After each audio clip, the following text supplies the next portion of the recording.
तो पिछले वीडियो में हमने बात किया था आर्टिकल 16 के बारे में और इसे कंप्लीट किया था। आज हम स्टार्ट करेंगे दूसरा आर्टिकल जो है आर्टिकल 17। आर्टिकल 17 जो अनटचेबिलिटी से रिलेटेड है।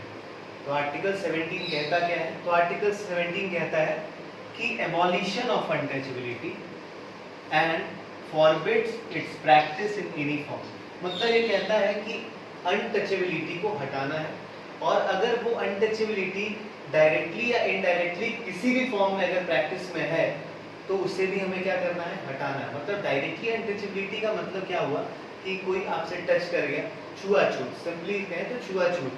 तो सिर्फ छुआछूत नहीं, उसका डायरेक्ट इम्प्लीकेशन या इनडायरेक्ट दोनों को हटाना है। ये जिम्मेदारी है दोनों को हटाना, ये प्रैक्टिस नहीं होना चाहिए, ये कहता है आर्टिकल 17। तो आर्टिकल 17 को मैंने बताया था आपको जब मैं फंडामेंटल राइट्स के नेचर पढ़ा रहा था कि कुछ आर्टिकल्स होते हैं जो खुद में इन्फोर्स नहीं हो पाते हैं, उन्हें एक एक्ट के थ्रू पावर लाना पड़ता है जो कि उसके बारे डिटेल में बताए, पनिशमेंट लगाए और उसके प्रोविजंस को बताए। तो जैसे कि आर्टिकल 17 भी खुद से इन्फोर्स नहीं होता है तो इसे इन्फोर्स करने के लिए एक एक्ट पास किया गया था, the untouchability offence act 1955।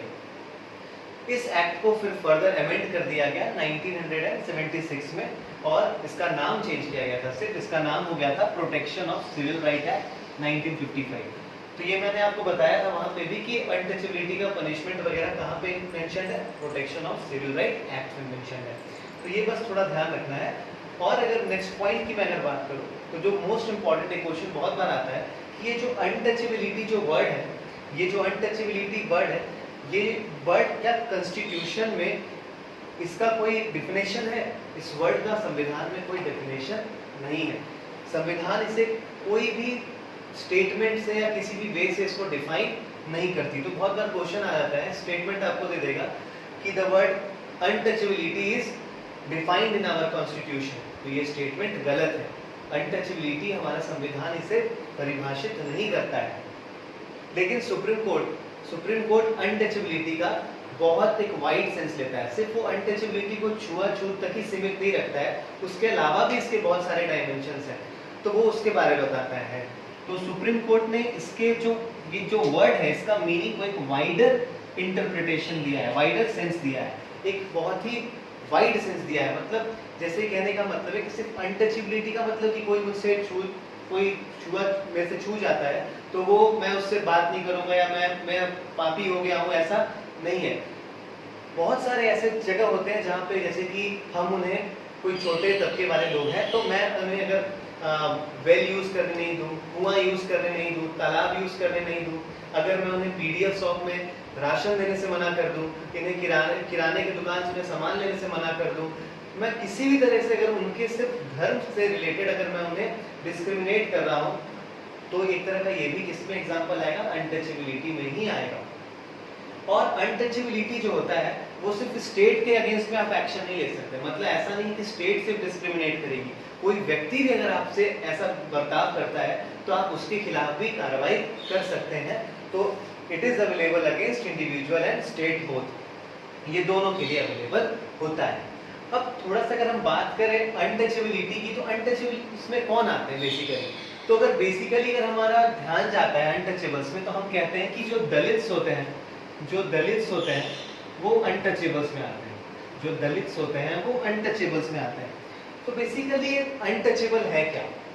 Untouchable क्या है कि मान लीजिए कि मैं एक पवित्र इंसान हूँ, कोई अपवित्र व्यक्ति मेरे से आकर के टच हो जाता है तो मैं भी अपवित्र हो जाऊंगा। ये होता है बेसिकली अनटचेबिलिटी का कंसेप्ट, ये कहता है बेसिकली।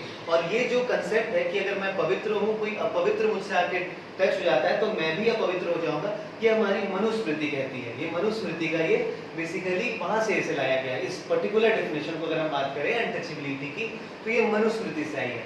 अब जैसे कि मनुस्मृति में भी देखेंगे तो जो ये अनटचेबिलिटी भी होती है या फिर जो अपवित्रता भी होती है, ये भी दो टाइप की होती है। अपवित्रता को अगर हम बात करें तो इसे हम पोल्यूशन कहते हैं। तो ये भी दो टाइप की होती है, एक होती है टेम्पररी पोल्यूशन और एक होता है परमानेंट पोल्यूशन। परमानेंट कहने का मतलब है कि जो मरने के बाद भी आपसे खत्म नहीं होगा, मतलब जन्म से लेकर के मृत्यु तक आपके साथ वो चलता ही रहेगा। और एक हो गया कि वो कुछ टेम्पररी जो हुआ वो कुछ समय तक आपके साथ रहेगा। जैसे कि जैसे कि अगर हम बात करें कि कभी कभी किसी के यहाँ कोई डेथ कर जाता है, तो वो 10 दिन 15 दिन जो भी उनके यहाँ जो काम होता है, वो काम में वो लोग कहते हैं कि वो अपवित्र हो गए। तो ये होता है टेम्पररी पॉल्यूशन। और एक होता है परमानेंट, जैसे कि कोई अपवित्र जो छोटा तबके का लोग अगर आपसे टच कर जाता है तो इसे हम परमानेंट पॉल्यूशन में कैटेगराइज करते थे। तो क्योंकि कोई अगर छोटा व्यक्ति अगर आपसे टच कर जा रहा है, तो अगर मान लीजिए कि एक व्यक्ति पवित्र है, पुराने जमाने के मैं अगर बात करूं तो एक पुराने जमाने में अगर मान लीजिए कोई अपर कास्ट का कोई व्यक्ति से एक लोअर कास्ट का व्यक्ति टच कर जाता है, तो होता क्या था कि जो अपर कास्ट का है लोग उसे भी अपवित्र मान लेते थे और उसे भी अपवित्र मान लेते थे। तो एक तरह का ये बहुत ही खतरनाक मतलब समझ सकते हैं आप इसको कि ये था कंसेप्ट था। तो इसको दूर करने के लिए बेसिकली इस आर्टिकल का इंट्रोडक्शन किया गया।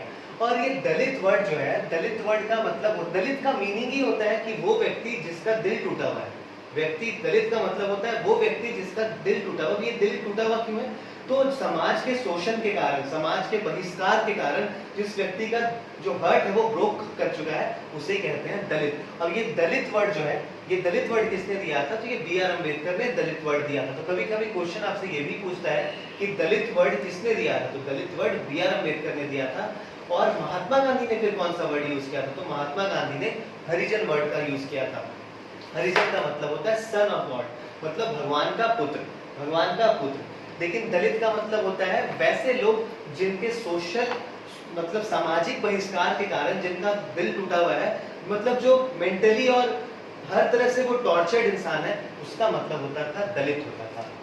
तो बेसिकली हम अनटचेबल्स, दलित कोई एक पर्टिकुलर कास्ट नहीं है, दलित कोई पर्टिकुलर एक कम्युनिटी नहीं है। दलित एक वर्ड है जो स्पेसिफाई कर रहा है वैसे सोसाइटी के उस लोगों को मतलब स्पेसिफाई कर रहा है जो जिनके साथ समाज ने शोषण किया है, जिन्हें बहिष्कार किया है। तो दलित वर्ड कभी अगर आपके सामने कभी कोई यूज भी करता है, तो दलित का मतलब ये नहीं होता है कि दलित कोई जाति है, दलित कोई एक समूह है। दलित बस एक तरह का वो पीपल है जिनके साथ सामाजिक बहिष्कार किया गया है। तो बेसिकली ये था मेरा आर्टिकल 17। और आर्टिकल 17 से मुझे नहीं लगता है कि इससे ज्यादा कोई क्वेश्चंस आते हैं। बहुत सिंपल क्वेश्चन अगर आता है स्टेट पीसीएस में तो ये आता है कि which fundamental rights deals with untouchability. Untouchability को कौन सा फंडामेंटल राइट डील करता है? तो ऑप्शन बस आर्टिकल 17 आता है। एक सवाल और यहाँ से आ सकता है कि क्या अनटचेबिलिटी जो वर्ड है ये संविधान में मेंशन है या नहीं है, मतलब इसका डेफिनेशन मेंशन है या नहीं है? तो आंसर जाता है कि नहीं, ये संविधान में इसका डेफिनेशन मेंशन नहीं है। उसके डेफिनेशन को कौन बताता है? तो सुप्रीम कोर्ट के बहुत सारे केसेस में इसके डेफिनेशन को बहुत ही वाइड रेंज में बताया गया है। और एक और सवाल जो आ सकता है कि ये किसके अगेंस्ट एप्लीकेबल है? तो ये स्टेट प्लस इंडिविजुअल दोनों के अगेंस्ट में एप्लीकेबल है। तो बेसिकली ये है मेरा आर्टिकल 17। ऐसे तो अगर हम बात करें दलित और अनटचेबिलिटी की बात करें तो ये बहुत खुद में एक बहुत बड़ा टॉपिक है। और इसमें जैसे कि हमें समझना पड़ता है कि दलित के साथ जो शोषण हुआ, आखिरकार ये शोषण के खिलाफ वो लोग कब आवाज उठाने लगे। तो ये बेसिकली हमारा कुछ हिस्ट्री का भी पॉइंट हो जाता है यहाँ पे। और हम अगर दलित के मूवमेंट को पढ़ते हैं कि दलित कब से जागे, ये जो दलित हम यूज करें अनटचेबल्स या दलित, ये कब से जागे, तो इसका एक अलग मूवमेंट होता है। इसके बारे में बताते हैं कि ये 1800 से 1900 में इनका एक अलग मूवमेंट चला, फिर 1900 से 1947 इनका अलग मूवमेंट चला, फिर 1947 मतलब आज़ादी के बाद से लेकर के प्रेजेंट डे अलग मूवमेंट चल रहा है। तो मूवमेंट हर जगह अलग अलग था। अगर मैं आपको एक सिंपल सा बात अगर मैं यहाँ पे आपको बताऊं कि जो पहला दलित मूवमेंट हुआ था, मतलब इसके अगेंस्ट में ये जो अनटचेबिलिटी था या फिर ये बहिष्कार था, इसके अगेंस्ट में जो आवाज उठाया गया था, वो समाज जो इसके खिलाफ आवाज उठाया था वो समाज हायर कम्युनिटी था, वो समाज हायर कास्ट के लोग थे। जैसे कि ज्योतिबा फुले हो गया, जैसे कि ज्योतिबा फुले हो गए, राजा राम मोहन रॉय हो गए, ये सारे लोग ने इसके खिलाफ आवाज उठाई थी। बट उसका कोई ज्यादा असर नहीं हुआ, कोई फायदा नहीं हुआ, कोई ऐसा कानून नहीं आया इनके सपोर्ट में।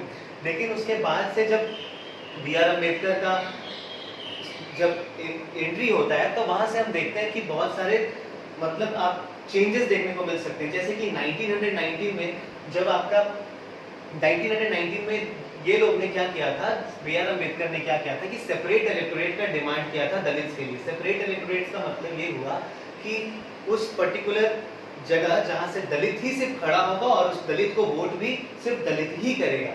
तो सेपरेट इलेक्टोरेट्स का डिमांड हुआ था। फिर इसके बाद हम देखते हैं कि 1932 में कम्युनल अवार्ड साइन हुआ था। फिर उसके बाद पूना पैक्ट साइन हुआ, फिर उसके बाद 1935 में इन्हें कुछ अलग प्रोविजंस मिला। फिर ये बेसिकली मेरा दलित मूवमेंट का पार्ट होता है, तो अगर मुझे कभी समय मिला तो मैं दलित मूवमेंट पे भी एक प्रॉपर वीडियो बनाऊंगा और प्रेजेंट डे तक उसको रिलेट करूंगा। जैसे कि महाराष्ट्र का जो केस है वो बेसिकली बहुत हद तक रिलेटेड हो जाता है दलित का, जो मराठा रिजर्वेशन का जो बात हो रहा है वो बेसिकली बहुत हद तक इससे रिलेटेड है, इसको समझना पड़ेगा आपको। मैं थोड़ा सा अगर बताऊं आपको मराठा रिजर्वेशन के बारे में, तो मराठा में बेसिकली दो कम्युनिटी होती है, एक महर्ष होते हैं और एक मराठा होते हैं। तो महर्ष जो थे, महर्ष जो कम्युनिटी थी वो दलित से, वो क्या थे, दलित थे, और जो मराठा थे वो ब्राह्मण, वो शिवाजी के वंशज थे, वो शिवाजी के वंशज थे और ब्राह्मण कम्युनिटी से बिलोंग करते थे। तो हुआ क्या कि मराठा का नंबर ज्यादा है महाराष्ट्र में और महर्ष का नंबर कम है पॉपुलेशन के हिसाब से, बट है क्या कि रिजर्वेशन में महर्ष को ज्यादा मिला हुआ है, मराठा को रिजर्वेशन नहीं मिला है। और इकोनॉमिकली कंडीशन में अगर हम बात करें तो मराठा का इकोनॉमिक कंडीशन खराब है प्रेजेंट डे में, और महर्ष का ठीक ठाक है, मतलब क्योंकि वो रिजर्वेशन का यूज करते आ रहे हैं और ठीक ठाक है। और मराठा और महर्ष में दुश्मनी बेसिकली तब से आई जब पहला एंग्लो मराठा वॉर लड़ा गया था। तो ये जो महर्ष थे, जो दलित थे, ये ब्रिटिश के साथ मिल गए थे, अंग्रेज के साथ मिल गए थे और इन्होंने मराठा को हरा दिया था। और मराठा को इन्होंने हराया तो इसके बाद से इन्होंने, होता है ना कि एक दो कम्युनिटी है, महर्ष जब जीत हासिल की, क्योंकि ब्रिटिश का जीत एक तरह से महर्ष का जीत था, तो इन्होंने मराठा को स्टार्ट कर दिया चढ़ाना। तब से क्लैश है दोनों कम्युनिटी के बीच में, दोनों एक दूसरे को देखना नहीं चाहते हैं। तो जो हाल फिलहाल में कुछ केसेस हुए थे महाराष्ट्र में, भीमा कोरेगांव केसेस वगैरह, ये सब भी इसी से रिलेटेड है और मराठा रिजर्वेशन तो है ही। तो कभी मैं डिटेल में बात करूंगा कि आखिरकार ये केस क्या है और क्या क्या इसमें और SC ST के लिए हमारे संविधान में और क्या क्या प्रोविजंस भी है। ये एक डिटेल चर्चा होगी मेरी अलग वीडियो में। मैं नहीं चाहता हूँ कि फंडामेंटल राइट को मैं और ज़्यादा कॉम्प्लिकेट करूँ। क्या होता है कि जितना ज़्यादा हम कॉम्प्लिकेट करेंगे वो चीज़ें उतनी ज़्यादा दिमाग से स्किप करती जाएगी। तो मैं कभी इसके लिए जब फंडामेंटल राइट्स कंप्लीट हो जाएगा या फिर कभी मुझे टाइम मिला तो मैं इसके पे एक सेपरेट वीडियो बनाऊंगा जो प्रॉपर रिजर्वेशन जो प्रेजेंट सिनेरियो में, जैसे कि जाट रिजर्वेशन हो गया, कर्नाटक का केस हो गया, महाराष्ट्र का केस हो गया और अभी हरियाणा में जो प्रेजेंटली 75% रिजर्वेशन देने का मांग हुआ है प्राइवेट सेक्टर में, उस पर भी हम बात करेंगे कि आखिरकार ये ऐसा क्या है और कॉन्स्टिट्यूशनली इसमें क्या प्रोविजंस जो है वो सही है या गलत है और सुप्रीम कोर्ट इसके बारे में क्या कहती है। तो इस पे एक अलग वीडियो बनाएंगे। तो ये था बेसिकली हमारा आर्टिकल 17, आप इसे नोट कर लीजिए। फिर हम बात करेंगे आर्टिकल 18 के बारे में। अब हम बात करते हैं आर्टिकल 18 के बारे में। तो आर्टिकल 18 बहुत ही सिंपल आर्टिकल है और ये बस कहता है कि टाइटल्स आपको हटाने हैं, एबॉलिशन ऑफ टाइटल्स, टाइटल्स हटाने हैं। मतलब जो टाइटल्स जो पहले से चले आ रहे थे या कहीं कोई आपको टाइटल मिलता है तो आप अपने नाम के पहले नहीं लगा सकते, तो उसमें भी कुछ प्रोविजंस हैं, आप उनको मेन ध्यान रखिएगा। तो 4 प्रोविजंस बेसिकली होते हैं। तो अगर हम पहले की बात करें तो ये स्टेट को प्रोहिबिट करता है स्टेट को from conferring any title except military या एकेडमिक डिस्टिंक्शन। जैसे कि इसका मतलब है कि स्टेट को ये मना करता है कि आप किसी भी इंडिविजुअल को कोई अपने मन से कोई टाइटल नहीं दे सकते हैं। हाँ, मिलिट्री के केस में और एकेडमिक डिस्टिंक्शन के केस में आप उन्हें टाइटल दे सकते हैं। जैसे कि मिलिट्री में बहुत सारे टाइटल्स होते हैं, मेजर होता है, लेफ्टिनेंट होता है, कर्नल होता है, ठीक है। तो बेसिकली ये सब मिल सकते हैं, वो एक एक्सेप्शन है। और एकेडमिक डिस्टिंक्शन में भी मिल सकते हैं, ठीक है। जैसे कि डॉक्टरेट हो गया, PhD करने के बाद इंसान डॉक्टरेट हो जाता है, तो ये सब उपाधि आप दे सकते हैं, ठीक है, ये चलेगा। सेकेंड प्रोविजन जो कहता है वो कहता है कि prohibits a citizen of India to accept any title from foreign state। इसका मतलब है कि मान लीजिए कि कोई भी व्यक्ति है यहाँ कोई व्यक्ति है और उसे किसी फॉरेन कंट्री ने उसे एक टाइटल उपाधि दी है, तो वो उस टाइटल को अपने नाम के पहले यूज नहीं कर सकता है, वो अपने नाम के पहले यूज नहीं कर सकता है। तो कोई भी सिटीजन ऑफ इंडिया ऐसा करता है तो वो बेसिकली आर्टिकल 18 को क्या कर रहा है, वायलेट कर रहा है। तो ये सेकंड पॉइंट था। थर्ड पॉइंट की बात करें तो थर्ड पॉइंट क्या कहता है, a foreigner holding any office of profit और trust under the state cannot accept any present emolument or office from or under any foreign state without the consent of president। इसका मतलब है कि अगर कोई फॉरेनर हमारे देश में है और हमारे देश में है और वो क्या है, किसी भी office of profit. Office of profit एक खुद में बहुत बड़ा टॉपिक होता है, मतलब एक ऐसे स्थान पे जहाँ से उसको रेगुलर इनकम आ रहा है, और या फिर किसी ट्रस्ट का वो अगर पार्ट है, अगर या फिर किसी ट्रस्ट का वो पार्ट है, तो वो अगर फॉरेन कंट्री, कोई दूसरी फॉरेन कंट्री, या तो उसका ही देश हो सकता है या उसके अलावा भी कोई फॉरेन कंट्रीज हो सकती है, वो उससे अगर कोई पद भी देता है, कोई ऑफिस भी देता है, कोई उपाधि देता है, या कोई भी प्रेजेंट उपहार भी देता है, तो वो एक्सेप्ट तब तक नहीं करेगा जब तक प्रेसिडेंट उसको ऑर्डर नहीं करेगा ये करने का। तो बेसिकली फॉरेनर्स जो है वो जो है, अगर किसी ऑफिस ऑफ प्रॉफिट में होल्ड कर रहे हैं या फिर ट्रस्ट के पार्ट है, तो वो अगर किसी स्टेट के अंदर, बेसिकली ये स्टेट के अंदर कोई ऑफिस ऑफ प्रॉफिट या ट्रस्ट है, तो वो can not accept any present, वो उपाधि, उपहार या फिर कोई भी पद को तब तक एक्सेप्ट नहीं करते जब तक उन्हें प्रेसिडेंट का ऑर्डर नहीं मिलता है। तो बेसिकली ये 3 प्रोविजन थे, और एक और जो प्रोविजन होता है वो भी मैं आपको बताऊंगा, लेकिन आप पहले से नोट कर लीजिए। अब जो मेरा 4th प्रोविजन है वो क्या कहता है वो देखिए, वो भी बिल्कुल 3rd प्रोविजन से मिलता जुलता है, बस यहाँ पे एक वर्ड आ जाता है नो सिटीजन्स। नो सिटीजन्स का मतलब होता है कि हमारे यहाँ जो सिटीजन्स ऑफ इंडिया है, तो नो सिटीजन्स और foreigner holding any office of profit or trust under the state is to accept any present emoluments or office from or under any foreign state without the consent of president। मतलब कोई भी citizens या foreigner जो हमारे state के किसी भी office of profit या फिर ट्रस्ट का पार्ट है, तो वो कोई भी प्रेजेंट और इमोल्यूमेंट या फिर ऑफिस बिना प्रेसिडेंट के कंसेंट के वो नहीं ले सकता है। बेसिकली ये कहता है। अब ये चारों प्रोविजन से ये तो स्पष्ट हो जाता है कि जो पहले से, जो आज़ादी के पहले जब हमारे यहाँ मोनार्की थी, तो वहाँ पे क्या होता था, टाइटल्स हुआ करता था, जैसे कि महाराजा धीराज, बहादुर, ऐसे बहुत सारे टाइटल्स दिए जाते थे। तो बेसिकली अब ये सारे टाइटल्स का क्या हो गया, एंड हो गया, अब ये यूज में नहीं होंगे। अगर कोई व्यक्ति अपने नाम के पहले यूज करता है तो वो आर्टिकल 18 को वायलेट करता है। तो लेकिन इसमें एक कंट्रोवर्सी ये आती है कि बहुत सुप्रीम कोर्ट में एक बार केस गया, तो वहाँ पे कहा कि जो अवार्ड्स मिलते हैं, जो अवार्ड्स दिए जाते हैं कुछ सिटीजन्स को, जो बहुत ही एक्स्ट्रा फिनोमिनल होते हैं, जैसे कि भारत रत्न, पद्म विभूषण, ऐसे पद्मश्री, ऐसे जो अवार्ड्स दिए जाते हैं, क्या ये टाइटल्स के कैटेगरी में आएंगे? क्या इन्हें हम टाइटल मानेंगे? अगर हम इन्हें टाइटल मानेंगे तो ये आर्टिकल 18 को वायलेट करेगा। तो क्या इन्हें टाइटल मानेंगे? तो सुप्रीम कोर्ट ने कहा कि नहीं, ये टाइटल इसे नहीं माना जाएगा। ये एक तरह का, किसी भी व्यक्ति अगर कोई बहुत अच्छा काम करता है तो उसे हम सम्मान देने के लिए अवार्ड दे रहे हैं, ये टाइटल का पार्ट नहीं होगा। और ना ही ये नाम के पहले यूज किया जाए, ना ही ये कोई नाम के पहले यूज किया जाएगा। अगर कोई व्यक्ति नाम के पहले या बाद में यूज करता है तो उसका अवार्ड को छीन लिया जा सकता है। ये नियम है। और इसमें एक चीज और इम्पोर्टेंट, जो आर्टिकल, एक फैक्चुअल डाटा जो इम्पोर्टेंट हो जाता है आर्टिकल 18 से, वो ये इम्पोर्टेंट हो जाता है कि ये चालू कब किया गया था। मतलब जैसे कि अवार्ड्स जो थे, ये जो अवार्ड्स थे, ये अवार्ड्स कब से स्टार्ट हुए? तो ये 1954 से स्टार्ट हुआ अवार्ड्स देना, जैसे कि भारत रत्न, पद्म विभूषण, ये 1954 से स्टार्ट हुआ। लेकिन इन पर एंड कब कर दिया गया? तो ये मोरारजी देसाई की जब सरकार आई थी 1979 में, तो इन अवार्ड्स पे एंड कर दिया गया, रोक लगा दिया गया, पाबंदी लगा दी गई, रोक लगा दिया गया, पाबंदी लगा दी गई। फिर जब 1980 में इंदिरा गांधी की सरकार आई, तो फिर ये जो अवार्ड्स थे इनको क्या किया गया, चालू कर दिया गया। तो कभी कभी क्वेश्चन पूछ देता है कि कौन से साल में, क्या किसकी सरकार में इन अवार्ड्स पर रोक लगा दिया गया था? तो वो थे मोरारजी देसाई की सरकार, जनता पार्टी की सरकार 1979। और फिर इन्हें वापस कब से कंटिन्यू किया गया? तो 1980 से, जब इंदिरा गांधी वापस सरकार में आई। और ये अवार्ड कब से स्टार्ट हुआ? तो 1954 से स्टार्ट हुआ। तो बेसिकली ये मेरा आर्टिकल 17 और 18 था।